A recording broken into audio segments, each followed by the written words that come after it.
It's the matchup presented by Draftkings. I'm your host, Travis Fulton. Thank you for making us part of your day. Welcome back in. Another week, second leg of the FedEx Cup playoffs. Only 3 legs this year. Of course, the first leg last week, TPC Boston, the Northern Trust, won by Dustin Johnson. One of the most impressive performances that I've ever seen. Tiger S, 11-shot win. DJ, inspired DJ, I've said it all along, is must-watch TV. That was impressive. Can he keep it rolling into the second leg, a place that he's never seen at Olympia Fields? Last year, the BMW was at Medina. This year, in the Chicago area, but at Olympia Fields, a golf course that we don't know too much about. If you like playing fantasy golf, you like to see golf courses that you know a little bit about. There's been some history there. What type of player is going to play well at that particular venue? We really don't know at Olympia Fields. And before we get to Olympia Fields, perhaps you want to play fantasy golf. It's fun. DraftKings, they're the leader in one-day fantasy sports. I'll tell you what, set up a new account, use promo code Travis, and you get a free entry into the big game. The big game's $1.75 million total purse, $500,000 to the winner. All you have to do, new account, promo code Travis, you're in free. And then you can play all other kinds of games as well, including my game, the Stripe Show. Get in, special prizes for first place, hybrid and these golf balls from Encore Golf. Anyway, back to Olympia Fields. 2015 U.S. Amateur was there. Bryson, he was the champion. Also in the field, Colin Morikawa, John Rom. 2003 U.S. Open was there. Jim Furyk won it. Tiger was in the field. Chucky Three Sticks, Paul Casey, and Adam Scott. Those guys played in 2003. They are also in the field here in 2020. As we kind of project ahead, what kind of player is going to play here? We're going to need a well-rounded, dynamic player. This is the second leg of the playoffs. We need the complete package. First and foremost, strokes gain approach. I know, Travis say it every week, but could have some new viewers here. Strokes gain approach, most important stat on the PGA Tour. Strokes gain off the tee. If you follow me, you know I kind of move that around a little bit. I'm going to move that up, strokes gain off the tee. I'm going to kind of let myself go to a little bit more distance here. Distance is an advantage anywhere. Some courses neutralize that a little bit. I'm moving the distance factor up here on this particular course. It feels like a big golf course to me. Rumor has it, we'll learn more tomorrow on the Stripe Show podcast with Golf Channel's Todd Lewis. Join us. Don't miss that. That'll be a good insight to Olympia Fields. Strokes gain putting. I move that around a little bit. Bent grass. I'm going to move that up a little as well. So we got approach, and then we've got that off the tee and putting right up against it there as 2 and 2B, if you will. And then strokes gain, short gain. I'm moving that up as well. I think these are smaller greens.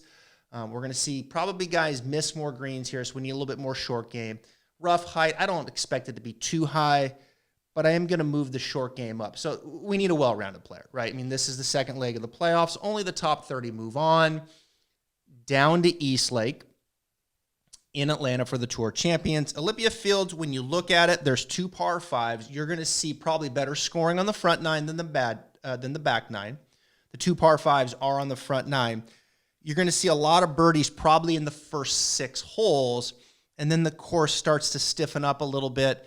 The second easiest hole is the first hole. That's a par 5. This is how it played in 13. Now, the U.S. Open can set up courses different than the Tour, but I think it's going to play out fairly close to this. You're going to see birdies on 1. You're going to see birdies on 2, 3, 4. 5th is a tough hole, par 4. And then the 6th, the second par 5, is the easiest hole on the golf course. So front 9 scoring probably better than the back 9 scoring. We need the complete player. Let's get to it. Let's break it down. The matchup with number 1. Matchup number 1, Daniel Berger versus John Rom. We'll get to those two in a second. Both are in the top 10 right now in the current standings for the FedEx Cup. There are going to be some changes here before we get to Atlanta. And particularly in the bottom half of the top 30. I believe the points are tripled this week, so you'll be seeing some guys playing their way in. We'll have to wait till late Sunday to see who punches their ticket to the big prize down to the Tour Championship in Atlanta. Let's talk about the top 10 right now. Number one, of course, is DJ, coming off just an incredible week last week at TPC Boston. One of the best performances I've ever seen in professional golf. I've said it many times on the show. Peak DJ is must-watch TV. Now, it's worth noting with Dustin right now, it has been a little bit of feast or famine with the putter. The last 2 weeks been very good. Strokes gained putting, positive 5.4 in Boston. At the PGA, where he finished second, positive 6.8. Now, Memorial, negative 6.4. At WGC Mexico, negative 6.2. So he's been really good, and he's been really bad. Anybody can look at this and say, hey, I think you should probably play Dustin Johnson this week. He's the hottest player in the game right now. He's not going to do what he did last week, but Dustin Johnson is rolling in all phases of the game. Strokes gained tee to green last week, positive 18.1. I mean, that's just insane. Number two is Justin Thomas. You know, I'm a little concerned with Justin and his putting right now. He's lost strokes in putting the last 3 weeks. Now, you say, wait a minute, didn't he win WGC? He did, and he lost strokes putting, negative 1.9, PGA negative 3.5, Northern Trust negative 4. I'm probably out on JT. The putter has gone cold. Number three, Webb Simpson. I'm probably going to pass here as well. This feels like a big ballpark. If it plays soft and long, I'm going to pass. If it's running out, fairways pinch in at 300, then I like Webb. Webb's a solid player, but if we're going to get into that length and it's a big type of U.S. Open ballpark, I'm going to probably pass on Webb. Number four, Daniel Berger. I'm going to get to him here in a second. Number five, Colin Morikawa. Colin missed the cut last week. I had a 5 of 6 that made me some money. The only guy that didn't make the cut was Colin Morikawa. Great time to miss the cut, buddy. But anyway, he's probably going to bounce back. It was his worst ball striking statistically in his young career last week. You just never see him go negative 4 in strokes gained approach. It was one of those weeks you just say, you know what? Check. Let's move on to Chicago. Does he bounce back? I think he does to some degree, but I'm probably going to pass on Morikawa. Harris English comes in at number 6. You know, I've been big on Harris. Harris has made me some money this year. The difference now with Harris, you're going to have to pay for him, right? His value has gone up. But since COVID, 17th at RBC, 13th Memorial, 18th 3M, 19th PGA, 23rd at the Wyndham, and 2nd at the Northern Trust. He put 4 good rounds together at Boston, playing beautiful golf. Works with Justin Parsons. Check out that podcast if you didn't. He's done a great job with him. Harris English is playing exceptional with all 14 clubs. But are you going to pay for him this week in Chicago? Number 7 is Bryson. You know, I'm a little concerned with Bryson as I pull up his stats here. He missed the cut at the Northern Trust, negative 4.2 in putting, but it's really more the approach game with Bryson that is my biggest question mark. Lost 2 in the approach game last week, lost 7 at WGC, lost 6 at Memorial. Little trend here. Off the tee, yes, distance is there. He's going to gobble you up. The approach game, not so much. Bad putting week last week. When the equation doesn't match up, can Bryson keep the emotional aspect out of it to live up to that value? To this point, I'm going to say no. When it adds up, yes, he can go, but it just feels like things almost got to be darn perfect from an emotional standpoint. Anyway, number 8, Sanjay M.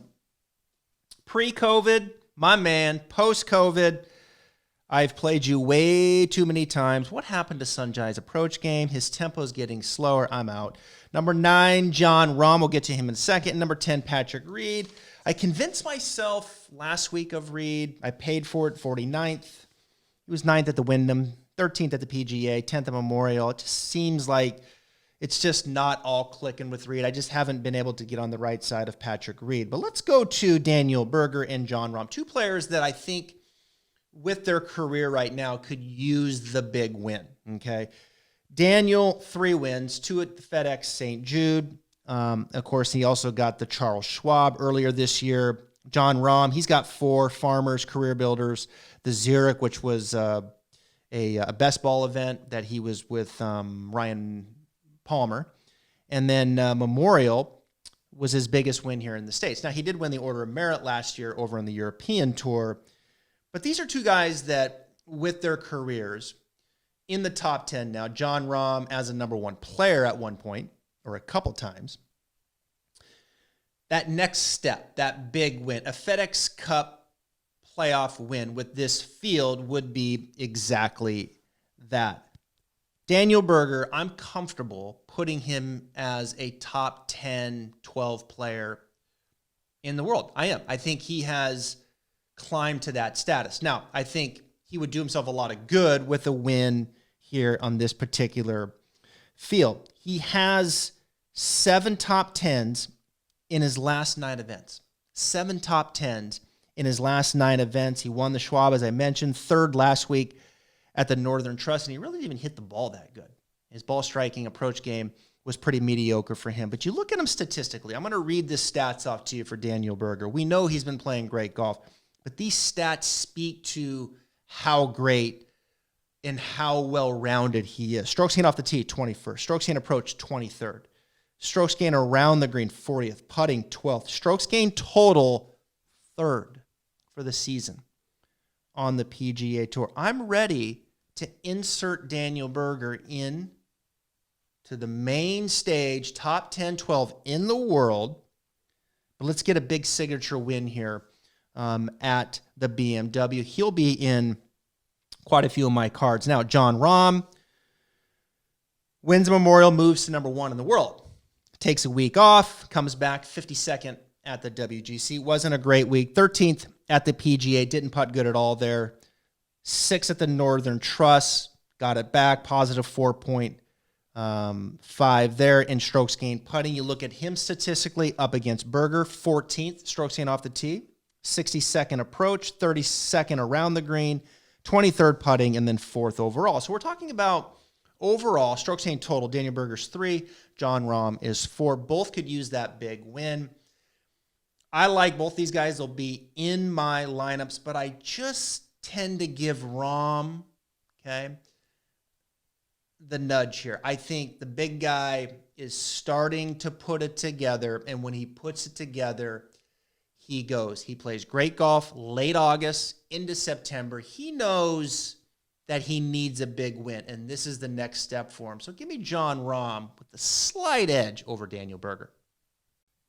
Matchup number 2, Hideki Matsuyama versus Tony Finau. Now you hear those two names, what do you think? Ball striking, but the putter can be a little bit iffy. Now, one of the things I like to do on the show is go inside fantasynational.com, inside the numbers, and look at the last 50 rounds, let's say. And let's go to strokes gained tee to green, because I mentioned in the opening, I need the approach game, but I want some distance as well. Let's go tee to green and see in the field, last 50 rounds, who's been the best. No surprise, Justin Thomas is number 1. Number 2, no surprise to me, Hideki Matsuyama. We'll get to him here in a second. There's Rory at number 3. Are you willing to pay $10,300 in DraftKings for Rory Mcilroy right now? Now, we know he can turn it around, but I've said all along, Rory needs the same motivation and inspiration that we're seeing from DJ right now. I wish Brooks would just take a shot at Rory so he could get motivated. He admitted he's having a hard time getting motivated. He's missing the fans. There's no question about it. I'll pass on Rory. There's Colin Morikawa at number 4. Xander at number 5. Such a solid player. Kind of waiting for Xander here. It feels like a top 10 for Xander. I can see myself putting some money on Xander. There's Adam Scott at 6. We'll get to Scott here in a second in matchup number 3. John Rom, there he is at 7. I'm all over him. Tony Finau at 8. DeChambeau at 9. Berger at 9. Berger at 10, excuse me. And then 2 names here worth noting. Scotty Scheffler, 11. And Russell Henley, 12. Russell Henley, last 50 rounds, strokes gained approach, he's number 2 behind Justin Thomas. I'm probably going to be playing Scheffler and Henley to some degree also. But the 2 names that I want to pick out here are Hideki Matsuyama and Tony Finau, because this is, we're going to get some length. We know we're going to get good iron play. And we're also going to get good around the greens. Now, the question is, we're going to roll the dice. Can we get a good putting week? I want to start with Hideki. if we were playing on Bermuda greens, I would be absolutely out on Hideki. He's much better on bent. He's much better on POA. That's what we're up against here at Olympia Fields. Now, what's interesting to note about Hideki, the last 2 weeks, he has been in the positive in strokes gained putting. Now, before that, we're talking a run of like 10, 11, 12 events in the negative. The last two, strokes gained putting, PGA, 1.4, Northern Trust, 2.7, both of those bent grass. And he finished 22nd at the PGA, 29th at the Northern Trust. His ball striking was really not up to speed. So that's positive to me. Hideki perhaps finding some things from a putting standpoint. Worth noting, Medina, up the road, 2019. He was third last year, positive 3.7. So perhaps the strain around Chicago, bent grass, he likes it. Comfortable. I'm going to roll the dice. I'm going to play Hideki here at 8,500. You look at him statistically for the year. Strokes gained off the tee, 42nd. Approach, 4th. Around the green, 12th. Surprised me a little bit. Hideki, solid short game player. Putting, 189th. Tee to green, second total, 22nd. I mean, can you imagine if Hideki Matsuyama could putt at all? At all. He would have 15 wins on the PGA Tour. But he's going to putt good this week, right? I've stated my case, and I'm sticking to it. He's going against Tony Finau at 8,700. Another person who prefers bent grass green. Again, if we were on Bermuda, I'm out. We're on bent.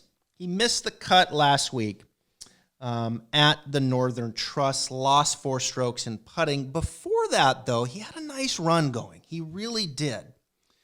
8th at the Memorial, gained 6 strokes putting.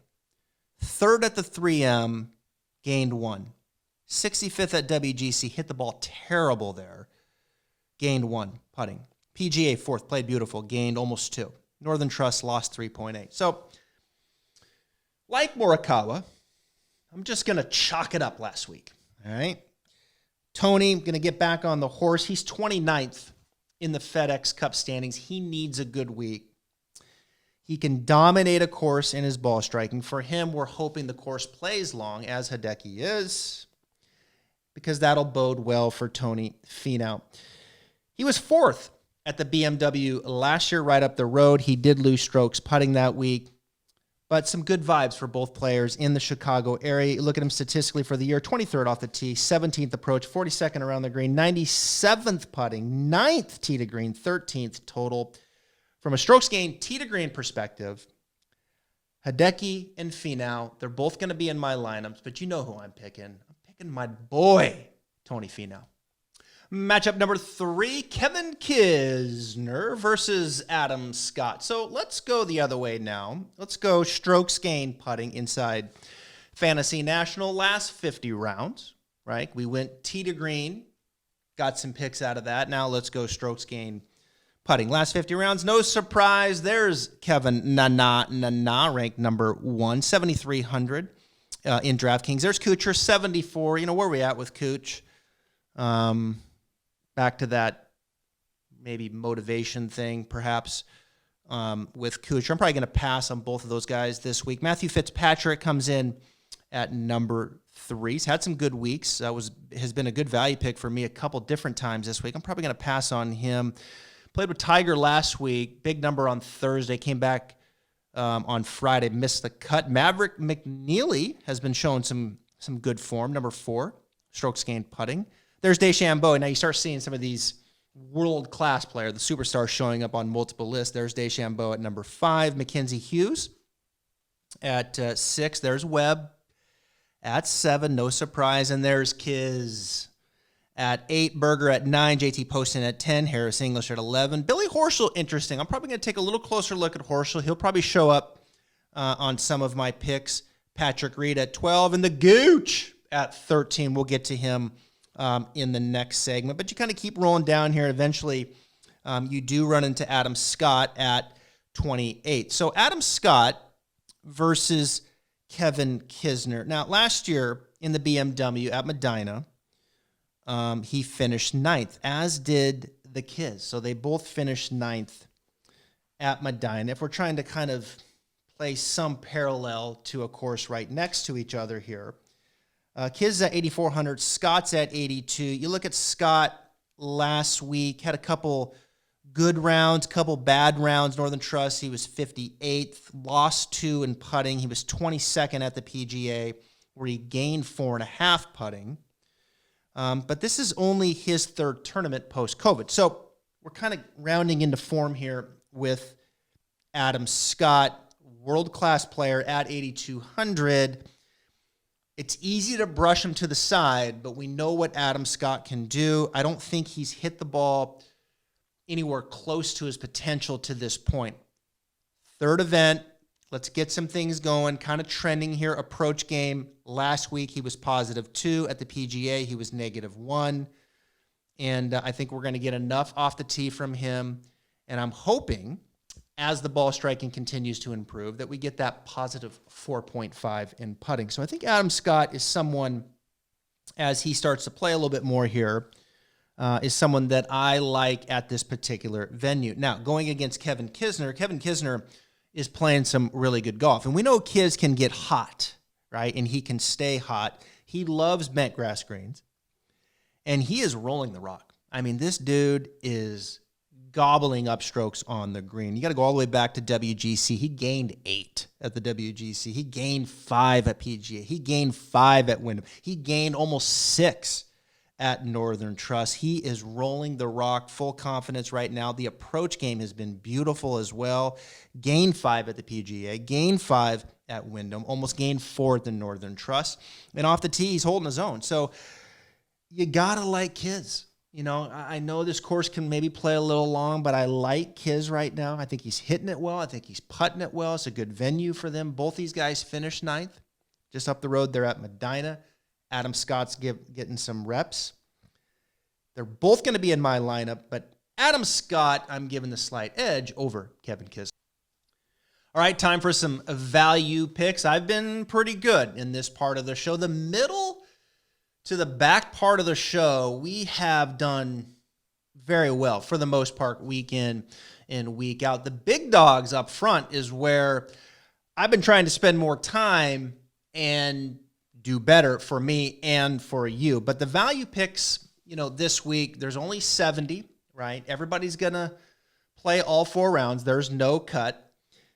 And there's 4 names that really stand out to me. But before I get to these 4 names, perhaps you want to play, right? You want to get into the action, fantasy golf with Draftkings. They're the leader in one-day sports. You know the deal. New account, promo code Travis. You get a free entry into the big game. The big game is $1.75 million total purse, $500,000 to the winner. You can also play in other games, including mine. You get into my game. It's only $5. I pay the top 10. And the winner gets a free hybrid from Ben Hogan Golf and a case of balls, Vero X1, the new ball, great ball from Encore. Now, let's get to some value picks here, some sleepers. The first one for me is going to be Russell Henley. I've done well with Henley, and particularly over the last few weeks. Russell Henley's coming in at 7,800, playing some good golf. 8th at the Northern Trust, 9th at the Wyndham, 37th at the PGA. He was 7th at Workday. But very complete the game has been the last 2 weeks. His putting, positive 3.5 the last 2 weeks. Good in approach. And off the tee, holding his own. Tee to green, very solid. Gained 7 at the PGA, gained 7 at Wyndham, gained 5 at the Northern Trust. I said over the last 50 rounds earlier in the show, I think since we've come back, he's been number 2 in strokes gained approach. I like Russell Henley. Let's go to Alex Noren. Alex Noren loves him some bent grass greens. Noren is working with Alan Terrell now, who also works with Dustin Johnson, doing some good work. Alex Noren is on a great run right now with the putter. We talked about Kiz and his run. Same thing with Noren. Gained 7 at the 3M, gained 3.5 at the PGA, gained 5 at the Northern Trust.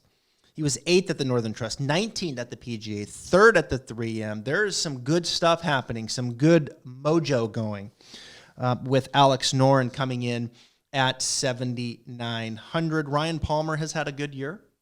We talked about John Rom and how those guys won the Zurich, but I like Ryan Palmer. He's been showing up. 8th at the RBC, 2nd at Memorial, 15th at the WGC. He was 43rd at the PGA, 8th at the Northern Trust last week. Had a great putting week. Ryan Palmer's one of those guys you got to look at, I think, at 7,600. And then finally, I will give you the Gooch. Taylor Gooch. This guy's name keeps showing up on the leaderboard, really improving, becoming, I think, a very solid player. He was 18th at the Northern Trust, 25th at the Wyndham, 18th at the 3M, and 17th at the Workday. So he's had some good tournaments here, working himself into it. Certainly needs a good tournament to move on to Atlanta, but those are 4 guys. Gooch is coming in at 6,600 that you can look at. And then finally, Terrell Hatton, who you're going to pay for a little bit more. Hatton's been a great pick for me in value picks. You know I'm big on Hatton. I think he's playing some good golf as well, and I think you got to look at him to make some noise to get to the top 30. So we've covered a lot of ground here. There's only 70 players. We almost touched them all. Thank you for joining me here on the matchup presented by Draftkings. Remember, if you want to get in fantasy golf, set up a new account. Promo code Travis, the big game. You get a free entry on me, 1.75 total prizes. 500,000 to the winner. There's a lot of games that you can play. It's tons of fun. I love Draftkings. I love fantasy golf. I love you for joining me here on the show. We'll be back next week for the top 30, the Tour Championship at Eastlake.